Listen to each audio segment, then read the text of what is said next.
Let's take out our Bibles and learn together. The passage that we're going to look at today is very popular with a growing number of Christians. And this type of Christian are those who want to say that God has replaced the children of Israel with a new people, that the land of Israel isn't still important to God, that there's been a change, that there's nothing more significant about Jerusalem than any other city in the world. But the problem is this: when we look at this passage and we interpret it based upon the laws of biblical interpretation, we find that none of those things are true. This passage does not deal with an idea that God has changed his mind, that he's different, that he has a different purpose, or that he's changed his covenant with the children of Israel. Take out your Bible and look with me to the book of Mark and chapter 12. The book of Mark and chapter 12. Now, this passage has a parallel in the book of Matthew. And usually, those individuals who take a very negative view of Israel and say that God has replaced Israel, they usually like the parallel passage in Matthew instead of this one, and I'll get to the reason for that later on.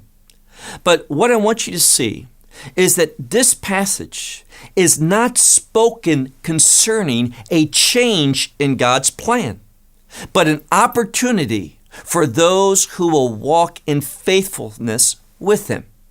Now, what I want you to do is to look at the end of this passage first to see whom this passage is addressed. And why is that so important? Well, I remember a few years ago that an editor of a journal asked me to review an article. And the article dealt with this parable from Matthew's Gospel. And the conclusion of the person who wrote this article was that this passage gives us the proper perspective and how we should deal and view the nation of Israel today and the Jewish people. Now, when I wrote a response, I shared with him that this was far from the proper interpretation, and the view that this had anything to do with Israel of today or the Jewish people could not be substantiated on the text itself, and we'll see why in a few minutes. Well, the editor, he partially agreed, and he said, it doesn't have to do with the Israel today, not the state of Israel, the modern nation, but the Israel of long ago, and that's still a wrong view. Why? Well, notice what it said in this passage, Mark chapter 12. Look with me to the last verse of this section, verse 12. Now, we need to pay attention to what Messiah himself says. He's not speaking this concerning all of the Jewish people. He's not speaking it against the nation of Israel, whether we're talking present day or in the past. He's speaking to a select group of individuals. In fact, if we pay attention to the context from Matthew's Gospel, he's speaking to Pharisees. Only Pharisees, those leaders from Jerusalem. Not all leaders, but those who were there that day. Look with me to verse 12. And they were seeking him to seize him, but because they feared the crowd. Now here's something very important, the crowd. Who were these crowd of people? Were they Presbyterians and Methodists and Baptists and Episcopalians? No. They weren't Gentiles. They weren't Christians in the modern sense. But this crowd that the leaders feared, they were Jewish individuals who were blessed by the words of Messiah, who were following him. And we're not speaking only about those 12 disciples. We're talking about a large multitude of people who were following him, who understood a great portion of his message, one of hope, one of redemption, one of transformation, one of holiness, one of the kingdom of God. For the vast majority of people, this crowd, they supported him. They believed in that hope. They were eagerly awaiting the fulfillment of his message. But the leaders, well, they had a very different view. But look again to verse 12. And they were seeking him in order to seize him, but because they feared the crowd, for they knew, and here's the key, for they knew that to them, or we could say against them, he spoke this parable, and they left and went away. Now, what was their purpose? Well, go back to the first verse, Mark chapter 12 and verse 1. We see a unique change. Now, there's been, in the past several chapters, a growing animosity among the religious leaders for Messiah. And at this time, notice what he did. Verse 1. And Yeshua, it says, he began to them in parables to speak. I'm going to say it again. I translated it very literal. But it's to emphasize something. He began what's emphatic? To them, to this certain group of individuals. It says he began to speak to them in parables.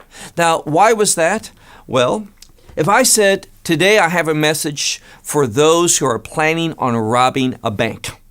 Now, I would hope that most of you, I would hope all of you would get up and leave. Why? Because you have no plans today to rob a bank. That is, that it wouldn't be relevant for you. You would come to that conclusion yourself. But if there should be one person who was planning on robbing a bank today, and I said that, they would know in an instant my words were going to be addressed to them. In the same way, Messiah would speak something in a parable, and they would understand the message of that parable, and if it applied to them, they would know it. They would fall under conviction. And the fact that they would fall under conviction meant that they were guilty. It wasn't that he was pointing that out, that he was saying, you're the guilty ones. This means this message is for you. It's appropriate for you. No, he was simply stating something, and the conclusion convicted them in their own thoughts. So look again, verse 1. And he began to them in parables to speak. And what does it say? A vineyard a man planted. Now, we know in the prophecy of Isaiah that the term vineyard relates to Israel. And in this passage, we're going to see very clearly that God is using the vineyard in its relationship to Israel, that Israel has a purpose. So there's a continuity, a relationship between the vineyard and Israel. Now, I want to point out something. In this passage, the conclusion that we're going to come to is that God says, I am going to get rid of that vineyard. I'm going to destroy it. I'm going to sell it, whatever. And I'm going to choose a farm instead, or an orchard or something. That's not the conclusion. He doesn't make a change with the vineyard. The vineyard is not the problem. Israel as a program, as the plan of God, is not problematic.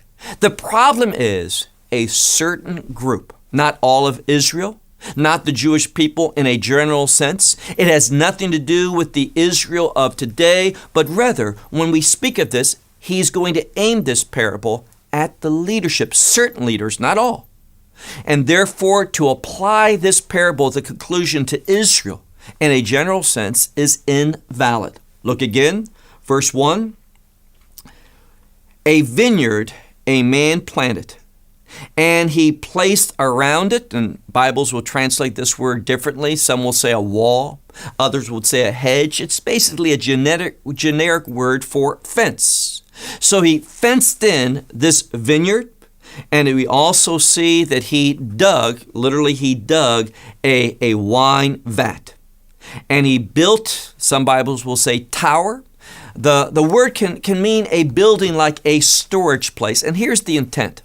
When we look at verse 1, the implications of that verse, what the man did was that he has a fully equipped vineyard, one that's ready to be used. Everything that is necessary is there. It's fully equipped. And what does he do? Well, notice end of verse 1. and he leased it to vineyard workers, in the plural. He leased it to vineyard workers, and he went away on a journey. Now, understand that there's great implications to this word leased. Why is that? Well, it's a contract. And obviously, he did it not out of the goodness of his heart, but rather he did it for a purpose. And the purpose was what? Well, that these individuals, everything was ready, but they would tend to the vineyard and that they would harvest it at the proper time. And for their work, they would get a portion of the harvest, and he, because he owns the land, he made the vineyard, he equipped it fully. Because of all that he did, he would also get a portion of the produce. So that's what he did. There was an agreement, and he went away. Verse 2. And that is, in conjunction to this agreement, he sent to the vineyard workers at the kairos, at the season. Now, obviously, we're speaking about the time of the harvest. So he sent, notice this, verse 2, and he sent a worker to a vineyard. And for what purpose? Well, notice, it says it sent a servant in order that from the vineyard workers that he could receive from the fruit of the vineyard, just like we said. So everything's fine, everything's going along as planned according to the agreement. Now, there's a very important word for agreement in the Bible, and that is the word covenant.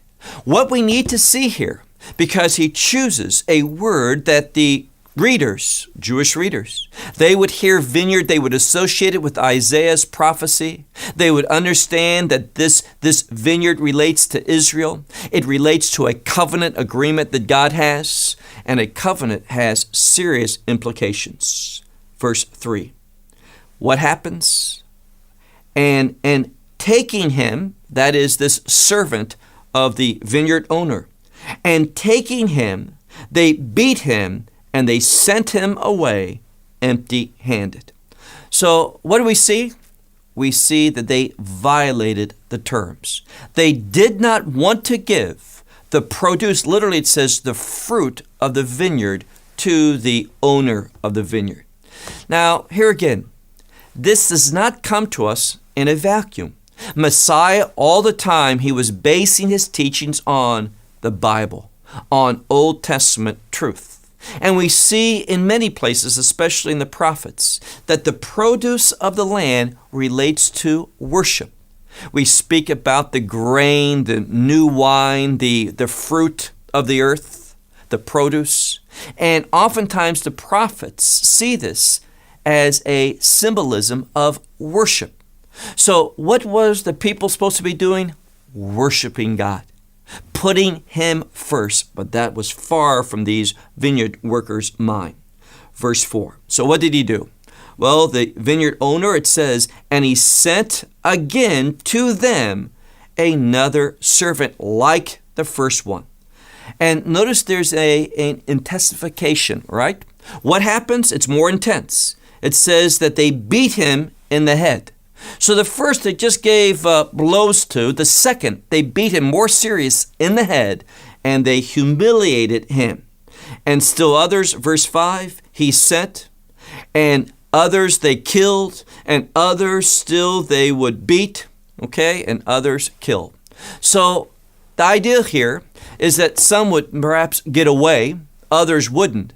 But they wanted what? Well, they were ministering death and affliction and suffering and humiliation. Now, that's not the purpose of the covenant. The covenant that God has is a covenant of blessing, that it draws people to him. But these individuals, they weren't all interested in the vineyard owner. They weren't serving him. What were they doing? Serving their own selfish aspirations. Look, if you would, to verse 5. Here we find that there was still one left of the vineyard owner. And this one, notice what it says, he was his beloved son. And he sent him, notice, eskatos. That word means at the end, and it has last days implications.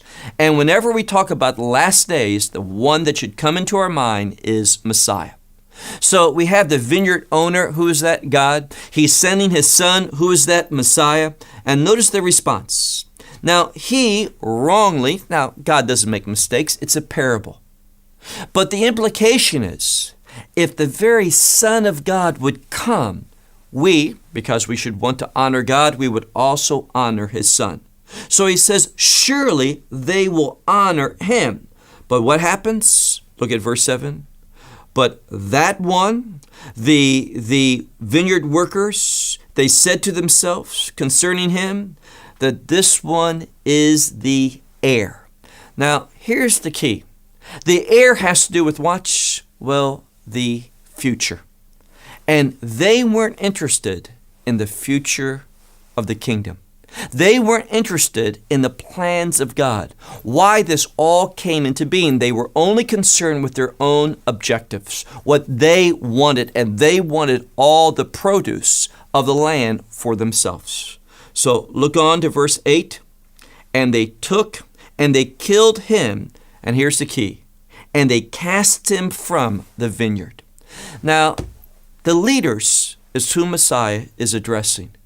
And not only did they kill the son, but notice they wanted nothing to do with him whatsoever. It doesn't say about any of the other ones that they killed, that they cast them out of the vineyard. Only who? The son. And it's to show two things. First of all, they recognize him. This was not done in ignorance. This was not a matter that we didn't know who he was. But this parable is very clear. They recognize him as the heir, meaning the son of the vineyard owner. Secondly, they cast him out. They wanted no connection. Their vineyard, their Israel, had no place for who? The Son of God or Messiah. Look on to verse 9. A question. What therefore will the Lord, and notice that word, there's a change. Not just a man, but now a change to the word kurios in Greek, meaning Lord or master. Therefore, what will the master or Lord of the vineyard do? And it's very simple. Will he not come and destroy the vineyard workers and give the vineyard to others? Now, here again, the vineyard is what? Israel. So it's very odd that we would have individuals teaching that God has cast Israel aside, that he's replaced Israel. No. What he's saying is he's going to have new leaders. Now, ultimately, how should we understand that? Well, God didn't change his plan, but rather he changed those who were going to be the leaders of that plan.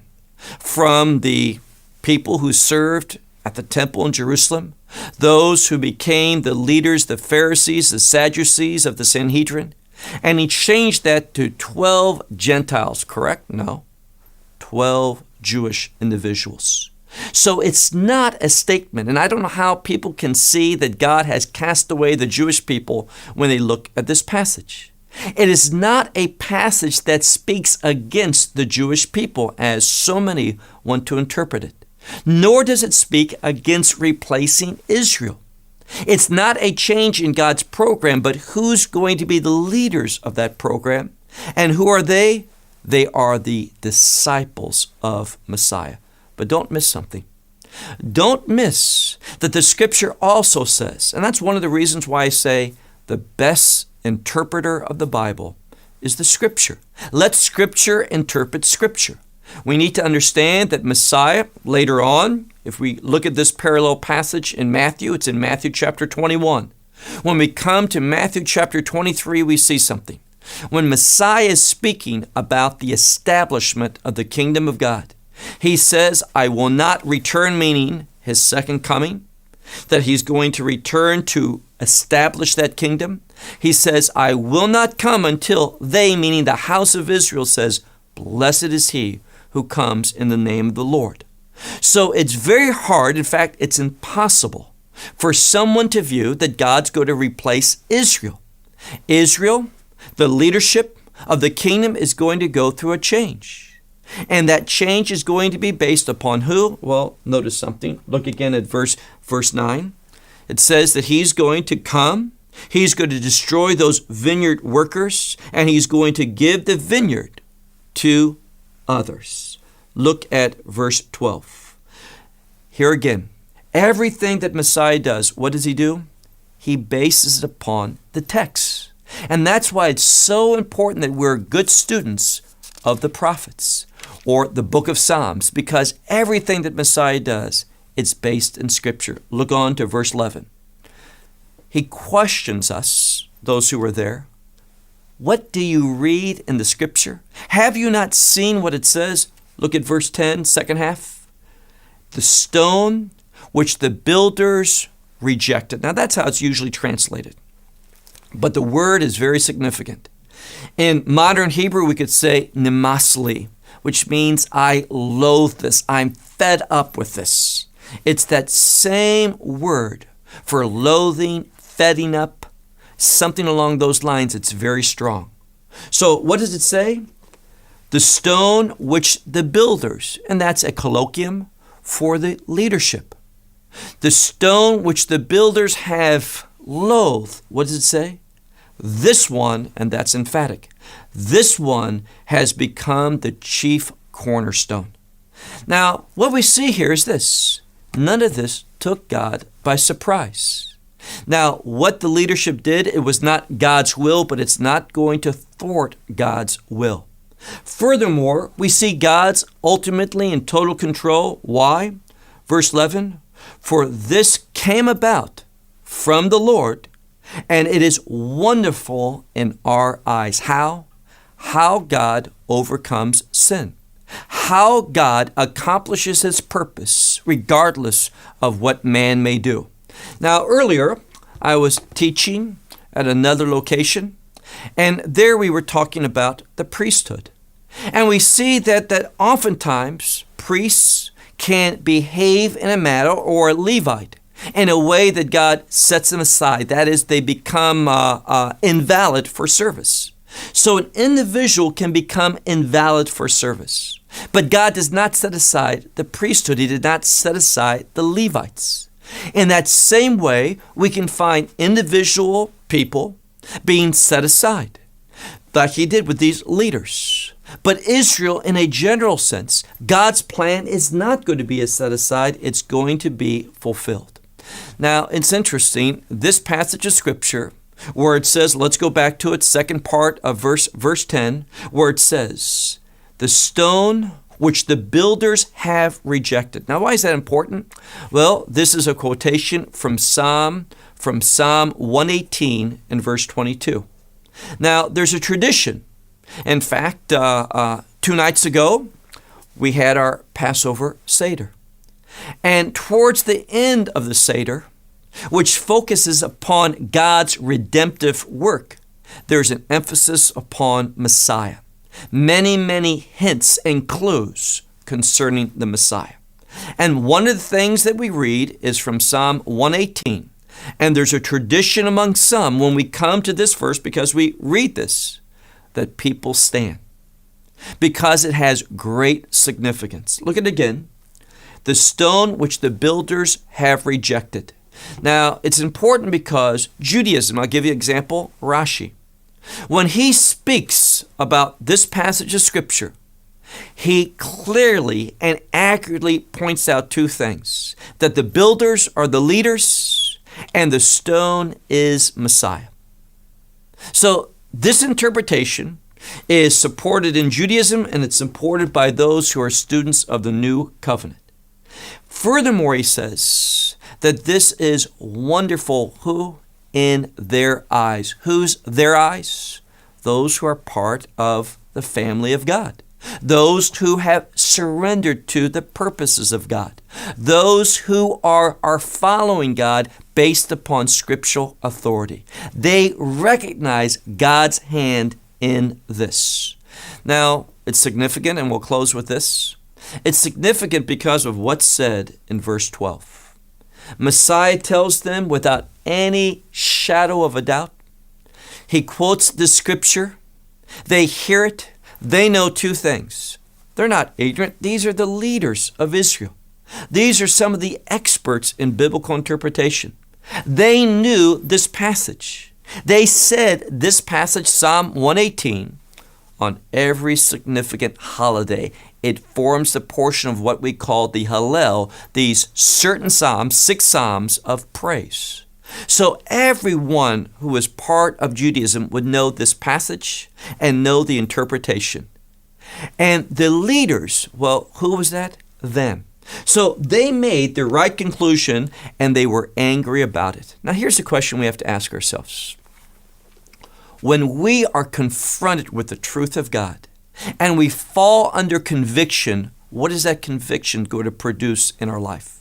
Is it going to cause us to humble ourselves, to repent, to turn to God with a broken heart, with a contrite spirit? Or are we going to get angry? Well, these individuals got angry. They were seeking to seize him. And the question is, they wanted to destroy him. Now, this fulfills exactly what we saw earlier in who? The vineyard workers. The day when they saw the heir, when they saw the most beloved son, what did they want to do?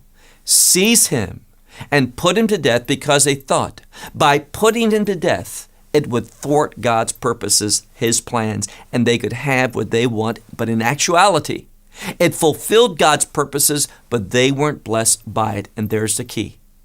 Even when we disobey God and we go against the things of God, it is not going to hinder God's will from being in the end fulfilled, but it's going to mean that we're not going to be blessed by the fulfillment of his will. Well, my time is out. Until next week, may God richly bless you as you press on through the book of Mark in understanding the truth of God and the love of his grace and the power of his redemption.